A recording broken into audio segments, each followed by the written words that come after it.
আজকের মেনুতে রয়েছে একটি ভর্তা, একটি ভাজি আর ডিম ভুনা। আজকের মেনু এ পর্যন্তই, এবং আগামীকালকে থেকে আমাদের সেই উপবাস শুরু 40 দিন।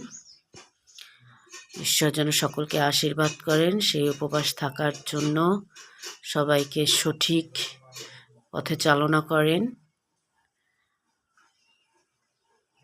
বেশি বেশি সকলে প্রার্থনা করবেন আমার জন্য, আমি যেন নিয়মিত ভিডিও দিতে পারি, এবং সকলেই চ্যানেলটিকে শেয়ার, সাবস্ক্রাইব, লাইক, কমেন্ট করবেন এবং পাশে থাকবেন।